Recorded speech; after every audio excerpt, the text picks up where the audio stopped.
Capítulo 4. O que me mata deixa os outros mais fortes. A antifragilidade para um e a fragilidade para outro. Onde apresentamos a ideia de que, se pensarmos muito, faremos muito pouco. Fracassar para que os outros possam ter sucesso. Um dia você pode receber um bilhete de agradecimento. Antifragilidade em camadas. Este capítulo é sobre erro, evolução e antifragilidade. Com um problema, ele trata, em grande parte, dos erros dos outros. A antifragilidade de alguns surge, necessariamente, à custa da fragilidade de outros. Em um sistema, os sacrifícios de algumas unidades, ou seja, unidades frágeis, ou pessoas, são, muitas vezes, necessários para o bem-estar de outras unidades ou do todo. A fragilidade de cada startup é necessária para que a economia seja antifrágil. Isso é o que faz, entre outras coisas, o empreendedorismo funcionar. A fragilidade dos empreendedores individuais e sua taxa necessariamente elevada de fracasso. A antifragilidade,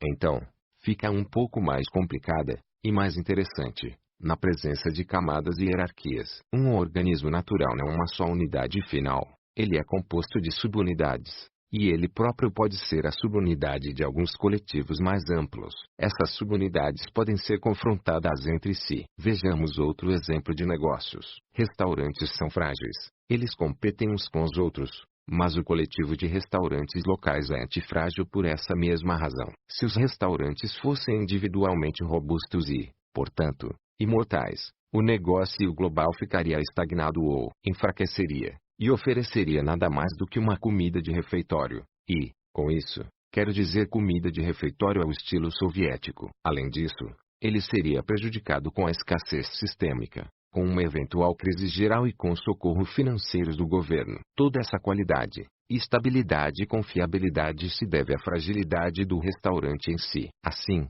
algumas partes internas de um sistema podem ser forçadas a ser frágeis, a fim de que o sistema se torne antifrágil. Ou o próprio organismo em si pode ser frágil, mas a informação codificada nos genes que o reproduzem será antifrágil. Não é uma questão trivial, uma vez que está baseada na lógica da evolução. Isso também se aplica a empresários e pesquisadores científicos individuais. Além disso, mencionamos sacrifício alguns parágrafos atrás. Infelizmente, os benefícios dos erros, muitas vezes, são conferidos aos outros, ao coletivo, como se os indivíduos fossem projetados para cometer erros em nome do bem maior, e não para o seu próprio bem. Infelizmente, temos a tendência de discutir os erros sem levar em consideração essa estratificação em camadas e a transferência de fragilidade, evolução e imprevisibilidade. Afirmei que as noções de metridização e hormese eram a proto-traço antifragilidade, conceitos introdutórios. São, inclusive,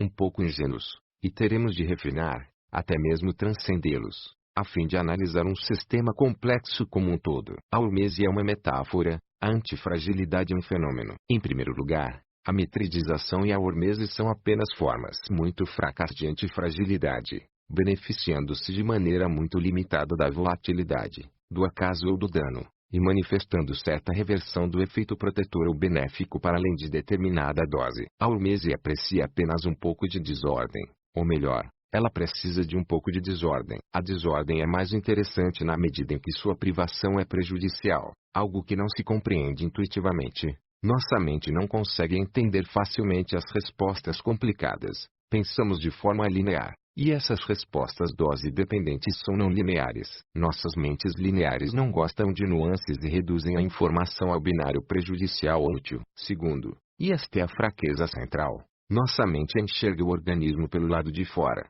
e o considera como um todo, uma só unidade, quando as coisas podem ser um pouco mais sutis. Há uma variedade diferente e mais forte de antifragilidade, ligada à evolução, que vai além da hormese. Na verdade, ela é muito diferente da hormese, chega a ser seu oposto. Ela pode ser descrita como hormese, fortalecendo-se diante do dano, se observarmos a partir de fora, e não de dentro. Essa outra variedade de antifragilidade é a evolutiva, e opera no nível informativo. Os genes são informações. Ao contrário da hormese, a unidade não fica mais forte em resposta ao estresse. Ela morre, mas ela concretiza uma transferência de benefícios. Outras unidades sobrevivem, e aquelas que sobrevivem têm atributos que melhoram o coletivo de unidades. levando a modificações comumente atribuídas ao vago termo evolução dos livros didáticos e da seção de ciência do New York Times das terças-feiras. Assim, a antifragilidade que merece destaque aqui não é tanto a dos organismos, inerentemente fraca, mas aquela de seu código genético, que pode sobreviver a eles. O código realmente não se preocupa com o bem-estar da unidade em si, muito pelo contrário, uma vez que destrói muitas coisas em torno dele. Robert Trivers descobriu a presença da concorrência entre o gene e o organismo, com sua ideia do gene egoísta. Na verdade, o aspecto mais interessante da evolução é que ela só funciona por causa de sua antifragilidade. Ela é apaixonada por agentes estressores, pela aleatoriedade, incerteza e desordem, enquanto os organismos individuais são relativamente frágeis. O patrimônio genético tira proveito dos impactos para aprimorar seu desempenho. A partir disso, podemos perceber que há uma tensão entre a natureza e os organismos individuais. Tudo que é vivo ou orgânico na natureza tem uma vida finita e acaba morrendo. Até Matusalém viveu menos de 1000 anos. Mas, geralmente, morre após produzir uma descendência com um código genético, de uma maneira ou de outra diferente daquele dos progenitores, com suas informações modificadas. A informação genética de Matusalém ainda está presente em Damasco, em Jerusalém e, é claro, no Brooklyn, Nova York. A natureza não considera seus membros muito úteis depois que suas capacidades reprodutivas se esgotam, exceto, talvez, em situações especiais em que os animais vivem em grupos, tais como a necessidade dos avós entre os humanos e os elefantes, com o intuito de ajudar os outros a preparar seus descendentes para assumir responsabilidades. A natureza prefere deixar o jogo continuar no nível informativo, o código genético. Dessa maneira, os organismos precisam morrer para que a natureza seja antifrágil. A natureza é oportunista, cruel e egoísta. Como exemplo, pensemos em um organismo imortal, construído sem data de expiração. Para sobreviver, ele precisa estar completamente apto a todos os possíveis acontecimentos aleatórios que venham a ocorrer no ambiente. Todos os futuros acontecimentos aleatórios, por alguma propriedade desagradável. Um acontecimento aleatório é, digamos, aleatório. Ele não anuncia antecipadamente sua chegada, tornando possível que o organismo se prepare e faça ajustes para aguentar os impactos. Para um organismo imortal, a pré-adaptação a todos esses acontecimentos seria uma necessidade. Quando um evento aleatório acontece, já é tarde demais para reagir. O organismo deveria estar preparado para suportar o impacto, ou dizer adeus. Vimos que nossos corpos se superam um pouco em resposta aos agentes estressores, mas isso continua a ser altamente insuficiente, pois eles ainda não conseguem prever o futuro. Eles podem se preparar para a próxima guerra, mas perdê-la. Adaptação pós-acontecimento, não importa quão rápida se mostre, estaria sempre um pouco atrasada para satisfazer as condições de tal imortalidade. Os organismos precisam prever o futuro com perfeição. A quase perfeição não é suficiente. Mas, ao deixar os organismos viverem uma vida de cada vez, com modificações entre as sucessivas gerações, a natureza não precisa prever as condições futuras para além da extremamente vaga ideia de em que direção as coisas deverão caminhar. Na verdade, nem mesmo uma direção incerta é necessária. Cada acontecimento aleatório trará consigo seu próprio antídoto, na forma de variação ecológica. É como se a natureza se autotransformasse a cada passo e modificasse sua estratégia a cada instante. Considere isso em termos das vidas econômica e institucional. Se governasse a economia, a natureza não a socorreria continuamente para que os seres vivos vivessem para sempre. Nem teria administrações permanentes e departamentos de previsão que tentariam enganar o futuro. A natureza não deixaria os vigaristas da Secretaria de Gestão e Orçamento dos Estados Unidos cometer tais erros, frutos da arrogância epistêmica. Se olharmos para a história como um complexo sistema semelhante à natureza, então, assim como a natureza, ela não deixará que um único império domine o planeta para sempre, mesmo que cada superpotência, dos babilônios aos egípcios, dos persas aos romanos, até a América moderna, tivesse acreditado na permanência de sua dominação e conseguisse ter produzido historiadores para elaborar teorias com esse efeito. Os sistemas sujeitos à aleatoriedade e à imprevisibilidade constroem um mecanismo que vai além do robusto para, de forma oportunista, se reinventarem a cada geração, com uma mudança contínua da população e da espécie. Gestão 101 do Cisne Negro. A natureza e os sistemas similares apreciam a diversidade entre os organismos, em vez da diversidade dentro de um organismo imortal, a menos que você considere a natureza em si um organismo imortal, como no panteísmo de Spinoza ou naquele presente nas religiões asiáticas, ou no estoicismo de Crisipo ou Epiteto. Se você se deparar com um historiador das civilizações, tente explicar isso a ele. Vejamos como a evolução se beneficia com a aleatoriedade e a volatilidade em certa dose. É claro, quanto mais ruídos e distúrbios no sistema, até determinado ponto, exceto aqueles impactos extremos que levam à extinção de uma espécie, mas o efeito da reprodução dos mais fortes e o efeito das mutações aleatórias atuarão na definição das características da próxima geração. Digamos que um organismo produz 10 descendentes. Se o ambiente for perfeitamente estável, todos os 10 serão capazes de se reproduzir. Porém, se houver instabilidade, colocando de lado o ciclo desses descendentes, que provavelmente serão, em média, mais fracos do que seus irmãos sobreviventes, então aqueles que a evolução considerar melhores, no cômputo geral, se reproduzirão, fazendo com que o gene se adapte de algum modo. Se houver variabilidade entre os descendentes, graças à mutação espontânea aleatória ocasional, uma espécie de erro de cópia no código genético, então o melhor deverá se reproduzir, aprimorando a espécie. Portanto, a evolução se beneficia com a aleatoriedade por duas vias. A aleatoriedade nas mutações e a aleatoriedade no ambiente, ambas agem de forma semelhante para provocar mudanças nas características das próximas gerações. Mesmo quando há extinção de uma espécie inteira em consequência de algum acontecimento extremo, isso não é um grande problema, pois faz parte do jogo. Isso ainda é evolução em operação, já que as espécies sobreviventes estão mais aptas e assumem o lugar deixado pelos dinossauros perdidos. A evolução não está relacionada a uma espécie, mas a serviço de toda a natureza. Porém, perceba que a evolução aprecia a aleatoriedade apenas até certo ponto.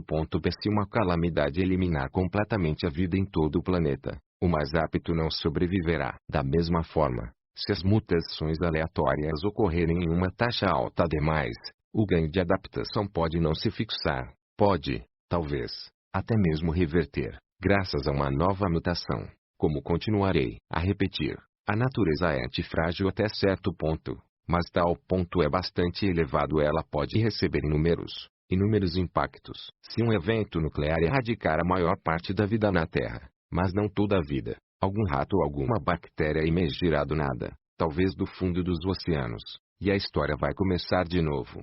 Sem nós e sem os membros da Secretaria de Gestão e Orçamento, é claro. Então, de certa forma, enquanto a hormese corresponde às situações em que o organismo individual se beneficia dos danos diretos a si mesmo, a evolução ocorre quando o dano faz com que o organismo individual pereça e os benefícios sejam transferidos para os outros, os sobreviventes, e as gerações futuras. Para ilustrar como as famílias de organismos apreciam o dano, a fim de evoluir, novamente, até certo ponto, e não os organismos em si. Considere o fenômeno de resistência aos antibióticos. Quanto mais se tenta prejudicar as bactérias, mais fortes serão as sobreviventes, a menos que se consiga erradicá-las completamente. O mesmo acontece com a terapia do câncer. Quase sempre, as células cancerosas que conseguem sobreviver à toxicidade da quimioterapia e da radiação se reproduzem mais rapidamente e assumem o vazio deixado pelas células mais fracas. Organismos são populações, e populações são organismos. Tive a ideia de ver as coisas em termos de populações, e não de indivíduos, com benefícios para os últimos decorrentes dos danos aos primeiros, ao ler obras sobre antifragilidade escritas por Antoine Danchin, um físico que se tornou geneticista. C. Para ele, as análises precisam considerar que um organismo não é algo isolado e independente. Existem camadas e hierarquias. Se pensarmos em termos de populações, devemos transcender os termos hormese e metridização como caracterização da antifragilidade. Por quê? Para reformular o argumento apresentado anteriormente, a hormese é uma metáfora para a antifragilidade direta, quando um organismo se beneficia diretamente do dano. Com a evolução, algo hierarquicamente superior àquele organismo se beneficia dos danos. Visto de fora, parece que é hormese, mas, de dentro, há vencedores e perdedores. Como esta estratificação opera? Uma árvore tem muitos galhos, e estes se parecem com pequenas árvores. Além disso, esses grandes galhos têm muitos galhos menores a mais, que se parecem com árvores ainda menores. Esta é uma manifestação do que se chama autossimilaridade fractal. Uma proposta do matemático Bernoulli com acento circunflexo T. Mandelbrot. Há uma hierarquia semelhante nas coisas e, de fora, distinguimos apenas a camada mais superficial e aparente. A célula tem uma população de moléculas intracelulares. O organismo, por sua vez, tem uma população de células, e a espécie tem uma população de organismos. Um mecanismo de reforço para a espécie surge à custa de alguns organismos, enquanto o organismo se fortalece à custa de algumas células, tanto de cima para baixo quanto de baixo para cima. Se você beber uma substância venenosa em pequenas quantidades, por exemplo, o mecanismo pelo qual o organismo ficará melhor é, de acordo com Danchin, evolutivo dentro de seu sistema, de maneira que as más e fracas proteínas nas células serão substituídas por proteínas mais fortes, e mais jovens, e as mais fortes serão poupadas, ou algo semelhante. Quando você sente fome de comida, são as proteínas ruins que são desintegradas primeiramente e recicladas pelo seu próprio corpo, processo chamado de autofagia. Esse é um processo puramente evolutivo, que seleciona e mata o mais fraco para fins de adaptação. Mas não é preciso aceitar a teoria biológica específica, como as proteínas que envelhecem e a autofagia, para apreender a ideia de que as pressões por sobrevivência dentro do organismo atuam em sua melhora geral sob a influência de estresse externo. Obrigado. Erros. Agora, vamos abordar os erros e como os lapsos de algumas pessoas beneficiam as outras. Podemos simplificar as relações entre fragilidade, erros e antifragilidade como se apresentam a seguir. Quando você está frágil, depende que as coisas sigam o exato curso planejado, com o mínimo de desvio possível, pois os desvios são mais prejudiciais do que úteis. É por isso que frágil precisa ser muito preditiva em sua abordagem. E, inversamente, os sistemas preditivos causam fragilidade. Quando você quer desvios, e não se preocupa com a possível dispersão de resultados que o futuro pode trazer, já que a maioria será útil, você é antifrágil. Além disso, o elemento aleatório da tentativa e erro não é totalmente aleatório se for conduzido de forma racional, utilizando os erros como fonte de informação. Se cada tentativa lhe fornecer informações sobre o que não funciona, você começa a focar em uma solução. Portanto, cada tentativa se torna mais valiosa, mais como uma despesa do que como um erro. E é claro que você fará descobertas ao longo do caminho, aprendendo com o erro dos outros. Lembre-se de que este capítulo é sobre camadas, unidades, hierarquias, estrutura fractal e a diferença entre os interesses de uma unidade e de suas subunidades. Por isso, geralmente, são os erros dos outros que beneficiam a todos nós, e, infelizmente, não a eles. Vimos que, no contexto correto, os agentes estressores são informação. Para o antifrágil, o dano provocado pelos erros deveria ser menor do que os benefícios. Estamos falando de alguns, não de todos os erros. É claro, aqueles que não destroem um sistema ajudam a prevenir calamidades maiores. O engenheiro e historiador de engenharia Henri Petruschi defende um ponto de vista muito sofisticado. Se o acidente com o Titanic não tivesse ocorrido, tão fatal quanto foi, teríamos continuado a construir transatlânticos cada vez maiores, e o próximo desastre teria sido ainda mais trágico. Desse modo, as pessoas foram sacrificadas em nome do bem maior, pois, indiscutivelmente, elas salvaram mais vidas do que as que foram perdidas. A história do Titanic ilustra a diferença entre os benefícios para o sistema e os danos para algumas de suas partes individuais. O mesmo pode ser dito sobre o desastre de Fukushima. Pode-se dizer, com segurança, que essa tragédia nos tornou cientes do problema com os reatores nucleares, e das pequenas probabilidades, e impediu catástrofes maiores. Perceba que os erros dos ingênuos testes de estresse e a dependência de modelos de risco ficaram bastante óbvios na época. Assim como ocorre com a crise econômica, antes do acidente, ninguém queria dar ouvidos a isso. Cada acidente aéreo nos deixa mais próximos da segurança, melhora o sistema e faz com que o próximo voo seja mais seguro. Aqueles que perecem contribuem para a segurança global dos outros. O voo 111 das Wizz, o voo 800 da TUI e o voo 447 da Air France possibilitaram a melhoria do sistema. Mas esses sistemas aprendem porque são antifrágeis e configurados para explorar os pequenos erros. O mesmo, porém, não pode ser dito sobre as quebras econômicas, uma vez que o sistema econômico, como construído atualmente, não é antifrágil. Porque há centenas de milhares de voos todos os anos, acidente com um avião não envolve os outros. Por isso os erros permanecem isolados e são altamente epistêmicos, ao passo que os sistemas econômicos globalizados operam como um único elemento. Os erros se propagam e se combinam. Mais uma vez, é fundamental lembrar que estamos falando de erros parciais, não genéricos, pequenos, e não dos graves e terminais. Isso distingue os sistemas bons e maus. Bons sistemas, tais como companhias aéreas, estão configurados para ter pequenos erros, independentes uns dos outros, ou, na verdade, negativamente correlacionados entre si, uma vez que os erros diminuem as chances de erros futuros. Essa é uma maneira de perceber como um ambiente pode ser antifrágil. Aviação, e outro, frágil, a vida econômica moderna. Com a interconectividade ao estilo a Terra é plana. Se cada queda de avião reduz a probabilidade de outra, cada quebra bancária aumenta a probabilidade de ocorrer outra. Precisamos eliminar o segundo tipo de erro, o que produz contágio, em nossa construção de um sistema socioeconômico ideal. Examinemos, mais uma vez, a Mãe Natureza. O natural foi construído de erro não sistêmico em erro não sistêmico. Meus erros ao levantar pedras, quando estou bem estruturado, se traduzem em pequenas lesões que me guiarão na próxima vez, quando tento evitar a dor. Afinal, esse é o propósito da dor. Os leopardos, que se movem como uma verdadeira sinfonia da natureza, não são orientados por instrutores pessoais em boa forma para erguer um cervo até o topo de uma árvore. Os conselhos humanos podem funcionar com os esportes artificiais, como tênis, boliche ou tiro-alvo, mas não com os movimentos naturais. Algumas empresas apreciam seus próprios erros. As companhias de resseguro, que se concentram em riscos catastróficos, e são usadas por companhias de seguros para reassegurar tais riscos não diversificáveis, conseguem se sair bem depois de uma calamidade ou de um evento sombrio, que faz com que batam seu recorde. Se elas ainda estiverem em atividade e forem prudentes, poucas conseguem se planejar para tal contingência. Compensam aumentando desproporcionalmente os prêmios.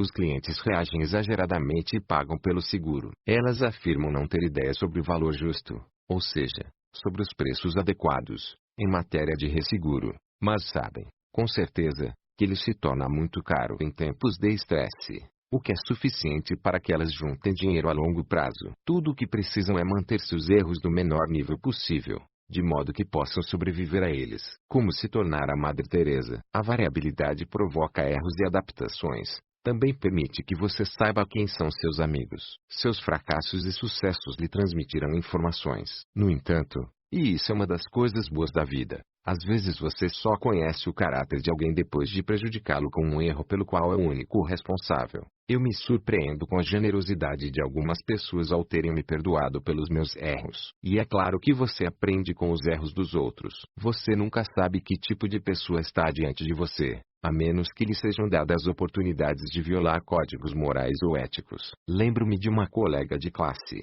uma menina do ensino médio que parecia boa e honesta, e fazia parte do meu grupo de amigos de infância, formado por antimaterialistas utópicos. Fiquei sabendo que, ao contrário de minhas expectativas, e de seus olhares inocentes, ela não se tornou a Madre Teresa ou Rosa Luxemburg, já que abandonara seu primeiro, e rico, marido para ficar com outro, mais rico, a quem ela abandonou depois de algumas dificuldades financeiras, em troca de outro amante ainda mais rico e poderoso, e generoso. Em um ambiente não volátil, muito provavelmente, ela também, a teria confundido com uma utópica e uma santa. Alguns membros da sociedade, aqueles que não se casaram com ela, obtiveram informações valiosas, enquanto outros, suas vítimas, pagaram o preço. Além disso, vejo um perdedor como alguém que, depois de cometer um erro, não reflete sobre o ocorrido, não explora, sente-se envergonhado e defensivo, em vez de se aprimorar com a nova informação,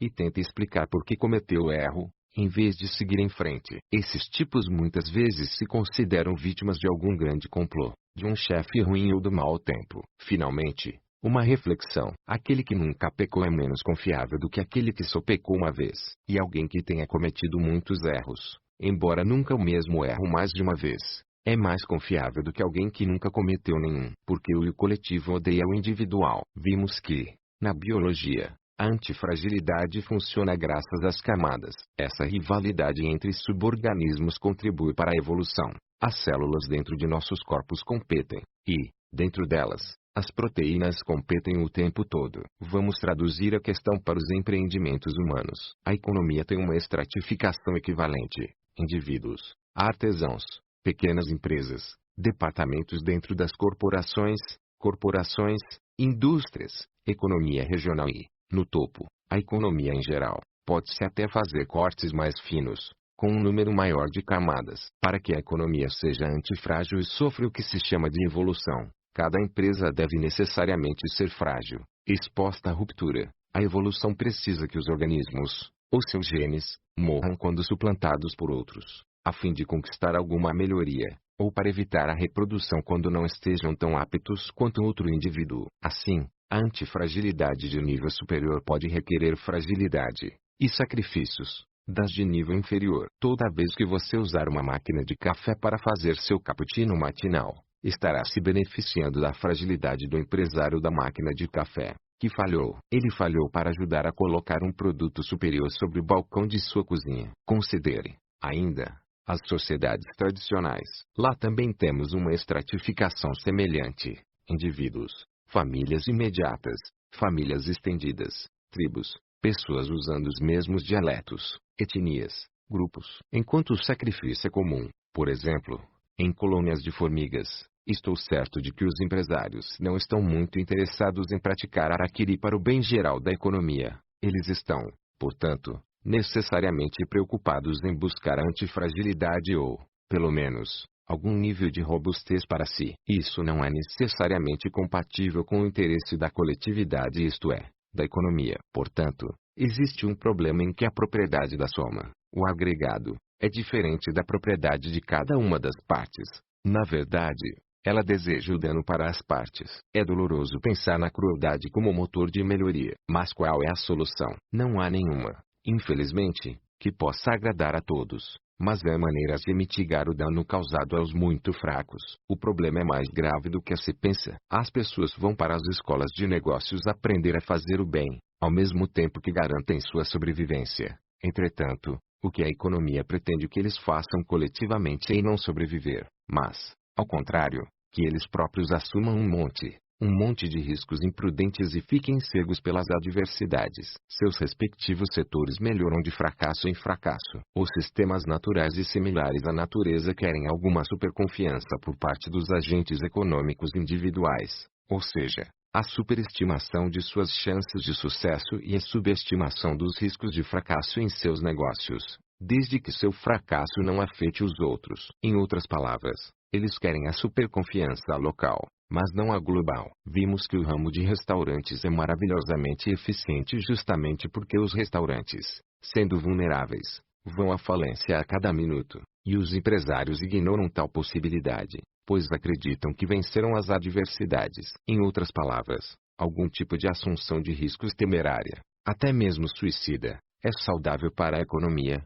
sob a condição de que nem todas as pessoas assumam os mesmos riscos e que esses riscos permaneçam pequenos e localizados. Ora, ao romper o modelo, como veremos, com socorros financeiros, os governos normalmente favorecem determinada classe de empresas grandes o suficiente para exigir serem salvas, a fim de evitar o contágio para outros negócios. Esse é o oposto da assunção de riscos saudável, e a transferência de fragilidade do coletivo para o inapto. As pessoas têm dificuldade de perceber que a solução é construir um sistema em que a queda de alguém não consiga arrastar os outros para o buraco, pois as falhas contínuas trabalham para preservar o sistema. Paradoxalmente, muitas intervenções governamentais e muitas políticas sociais acabam prejudicando os mais fracos e consolidando o estabelecido. O que não me mata, mata aos outros. Pausa para desmascararmos o mito. Como defensor da antifragilidade, preciso alertar sobre a ilusão de identificá-la quando ela, na verdade, não está presente. Podemos confundir a antifragilidade do sistema com a do indivíduo,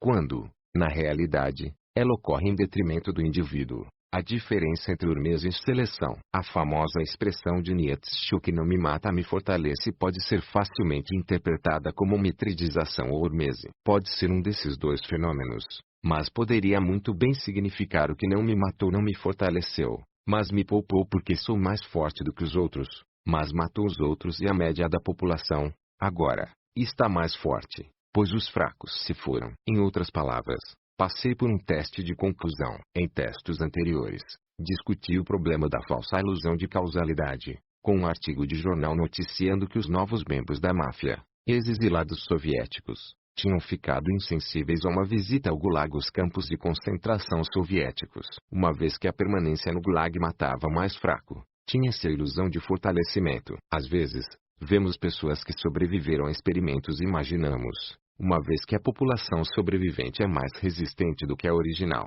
que esses experimentos são bons para elas. Em outras palavras, o experimento pode ser apenas um teste implacável que mata quem falha. Tudo o que podemos estar testemunhando é aquela transferência de fragilidade, ou melhor, antifragilidade, do indivíduo para o sistema, que discuti anteriormente. Permita-me explicar de outra maneira. É claro que o grupo sobrevivente é mais forte do que o inicial, mas não exatamente os indivíduos. Uma vez que os mais fracos morreram, alguém pagou o preço para que o sistema se aprimorasse. Eu e nós. Essa tensão visível entre os interesses individuais e coletivos é nova na história. No passado, lidou-se com ela quase considerando a irrelevância dos indivíduos. O sacrifício pelo bem do grupo está por trás da noção de heroísmo. É bom para a tribo, ruim para os que perecem sob o espírito da guerra. Esse instinto de heroísmo e atenuação dos interesses individuais em favor da comunidade se tornaram chocantes com os homens-bomba. Os terroristas pré-morte entram em um estado de espírito semelhante a um transe estático, em que suas emoções os levam a se tornarem indiferentes à sua própria mortalidade. É uma falácia dizer que os homens-bomba são movidos pela promessa de recompensa de algum paraíso islâmico, repleto de virgens e outros entretenimentos, pois, como destacou o antropólogo Scott Atran, os primeiros homens-bomba suicidas no Levante eram revolucionários de formação ortodoxa grega, a minha tribo, e não islâmicos. Existe algo parecido com um interruptor dentro de nós, que mata o indivíduo em favor do coletivo, quando as pessoas se envolvem em danças comunais, rebeliões em massa ou guerras. Você é parte do que Elias Canetti chama de multidão rítmica e pulsante. Você também pode se considerar uma variedade diferente da experiência de multidão durante seu próximo motim nas ruas, quando o medo das autoridades desaparece completamente sob a exaltação do grupo. Agora, generalizemos a questão. Observando o mundo a partir de certa distância, percebo uma completa tensão entre o homem e a natureza, a tensão no intercâmbio de fragilidades. Vimos como a natureza pretende que ela, o agregado, sobreviva, não todas as espécies assim como, por sua vez, cada espécie pretende que seus indivíduos sejam frágeis, especialmente após a reprodução, para que a seleção evolutiva aconteça. Vimos como essa transferência de fragilidade dos indivíduos para as espécies é necessária para sua sobrevivência geral. As espécies são potencialmente antifrágeis, considerando-se que o DNA é informação, mas os membros da espécie são perecíveis, portanto prontos para se sacrificar e, na realidade, projetados para fazê-lo em benefício do coletivo. Antifragilidade e movimento harmônicos simples de antifragilidade. Algumas das ideias que sobre adaptação e seleção expostas aqui não são muito confortáveis para este autor, o que torna bastante difícil escrever alguns trechos. Detesto a crueldade da seleção, a deslealdade inexorável da mãe natureza. Detesto a ideia de aprimoramento graças ao dano aos outros. Como humanista, sou contra a antifragilidade de sistemas à custa dos indivíduos, pois, se seguirmos esse raciocínio, isso faz com que nós, seres humanos, sejamos individualmente irrelevantes. A grande vantagem do iluminismo foi trazer o indivíduo para a ribalta, com seus direitos, sua liberdade, sua independência, sua busca da felicidade independentemente do que signifique felicidade, e, acima de tudo, sua privacidade. Apesar de negar a antifragilidade, o iluminismo e os sistemas políticos surgidos a partir dele nos libertaram, de algum modo, da dominação da sociedade, da tribo e da família, que prevalecerá ao longo da história. A unidade em culturas tradicionais é o coletivo, e ele poderia ser percebido como algo a ser prejudicado pelo comportamento de um indivíduo. A honra da família é manchada quando, por exemplo, a filha fica grávida ou alguém se envolve em fraudes financeiras em grande escala e esquemas Ponzi, ou, pior, quando alguém ministra aulas da charlatã disciplina de economia financeira em um curso universitário. E esses costumes persistem. Ainda recentemente, no final do século XIX ou no início do século XX, era comum, digamos, na França rural, que alguém gastasse todas as suas economias para pagar as dívidas de um primo remoto, uma prática chamada passer l'éponge, literalmente, usar uma esponja para pagar a responsabilidade do quadro negro, e fazê-lo para preservar a dignidade e o bom nome da família. Percebia-se isso como um dever. Confesso ter feito algumas coisas do tipo no século XXI. É evidente que o sistema precisa existir para que o indivíduo sobreviva. Então, é preciso ter cuidado na glorificação de um interesse em detrimento dos outros quando há interdependência e complexidade. D. Na Cosa Nostra, a máfia siciliana, a designação de homem de honra ou d'onore, sugere que a pessoa capturada pela polícia permanecerá em silêncio e não delatará seus amigos, independentemente de benefícios, e que a vida na prisão é preferível a uma confissão de culpa que signifique prejudicar outros membros. A tribo, Cosa Nostra, vem antes do indivíduo, e o que acabou com a máfia foi a recente geração de membros que optaram pela delação premiada. Observe que honra, na máfia, se limita a tal solidariedade em grupo. Do contrário, eles mentem, e não há nada honroso sobre eles em outros domínios. E eles matam pessoas pelas costas, algo que, no lado leste do Mediterrâneo, é considerado a mais pura forma de covardia. Do mesmo modo, nós, humanos, talvez tenhamos de ser autocentrados em detrimento de outras espécies, sob o risco da fragilidade ecológica, se isso garantir nossa sobrevivência. Nossos interesses, como raça humana, prevalecem sobre os da natureza, e podemos tolerar alguma ineficiência, alguma fragilidade, a fim de proteger os indivíduos, embora sacrificar demais a natureza possa, por fim, nos prejudicar. Vimos o intercâmbio entre os interesses do coletivo e os do indivíduo. Uma economia não consegue sobreviver sem quebrar os ovos individuais. A proteção é prejudicial, e restringir as forças da evolução para beneficiar os indivíduos não parece necessário. Mas podemos proteger os indivíduos da fome, fornecer alguma proteção social e oferecer-lhes respeito. Ou mais, como veremos a seguir, Dia Nacional do Empreendedor. Ao mesmo tempo, se, na qualidade de utópico, de verdade, odeio o que estou pensando, acho que há esperanças. O heroísmo e o respeito que lhe merece são uma forma de compensação por parte da sociedade para aqueles que assumem riscos em nome dos outros. E o empreendedorismo é uma atividade arriscada e heroica, necessária para o crescimento ou, até mesmo,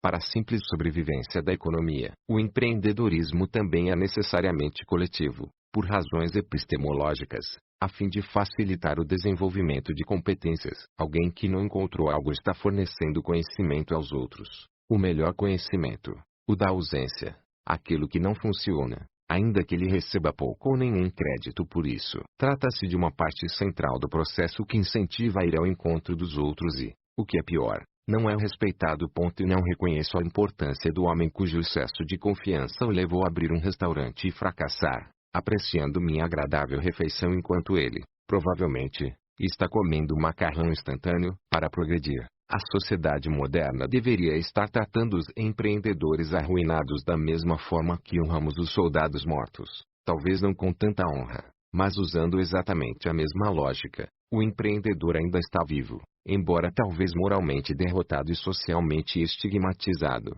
principalmente se morar no Japão, pois não existe a ideia de soldado fracassado, vivo ou morto, a menos que ele tenha agido de forma covarde. Da mesma forma, não existe a ideia de empresário fracassado ou de pesquisador científico fracassado, assim como não há um tagarela bem-sucedido, um filosofastro, uma comentarista, um consultor, um lobista ou um professor de escola de negócios que não assuma riscos pessoais. Desculpem-me, os psicólogos consideram o excesso de confiança uma doença, cegando as pessoas para as probabilidades de sucesso quando se envolvem em empreendimentos. Mas há uma diferença entre a assunção de riscos benigna, do tipo heróico, que é benéfica para os outros, no caso antifrágil, e o mais desagradável tipo moderno, relacionado com cisnes negros negativos, como o excesso de confiança de cientistas que computam os riscos de danos causados pelo reator de Fukushima. No primeiro caso, o que chamam de excesso de confiança é algo bom,